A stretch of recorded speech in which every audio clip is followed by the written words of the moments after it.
Welcome to the preview show delivered by FedEx. I'm Kim Coon alongside NASCAR.com's Jonathan Merryman.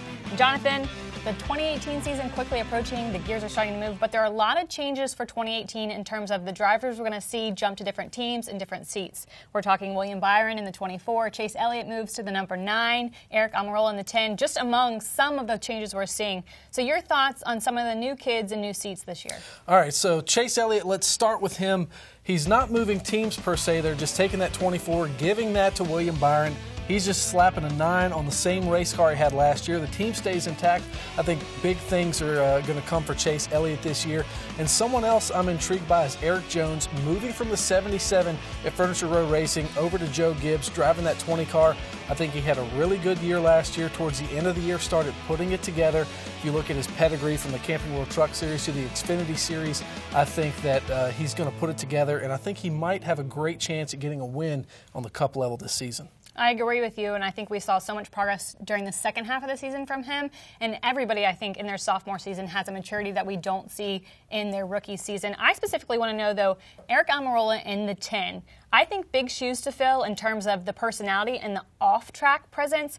But in terms of on-track performance, where do you think he's going to line up in terms of what we saw from Danica in the 10? I think he's going to need a little bit of time because it's a new team. There's going to be a transition period, but I will say we'll see what Eric Almirola is made of over the next few seasons because that equipment at Stewart-Haas Racing, it was their first year with Ford last year, working out a lot of kinks. I think they'll have a lot of stuff in play, and I think he might be a contender to win at some of these racetracks this season. A couple of the other big moves, Bubba Wallace to the 43 at RPM, and then Bowman in the 88. I want to bring that up because you told me off air you thought he would win within, what, the first 10 races? First 10 races. I really have Phoenix circled for him, and also Richmond as well. I think that he runs well at those certain types of racetracks, and I think he has a shot at a win.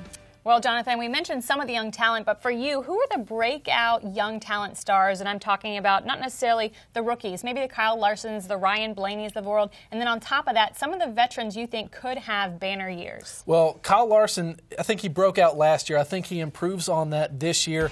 A little bit of bad luck towards the back end of the season. Even goes to the Chili Bowl and ends up blowing a motor with about 10 laps to go. So just classic Kyle Larson luck there. If he can shake that, I think he'll be okay. And in terms of veterans, Chevrolet moving to that new ZL1 Camaro, I think Jimmy Johnson is going to put his hopes and dreams of winning 8 in that car. We'll see what that is made of.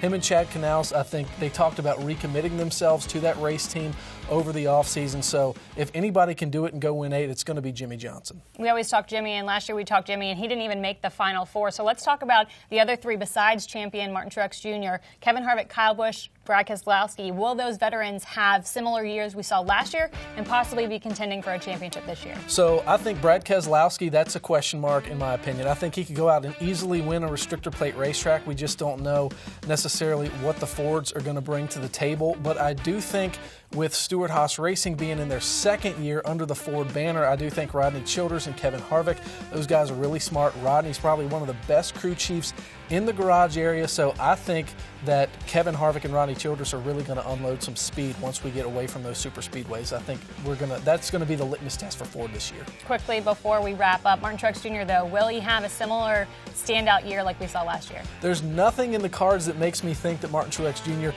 can't go and repeat, but you never know until we unload.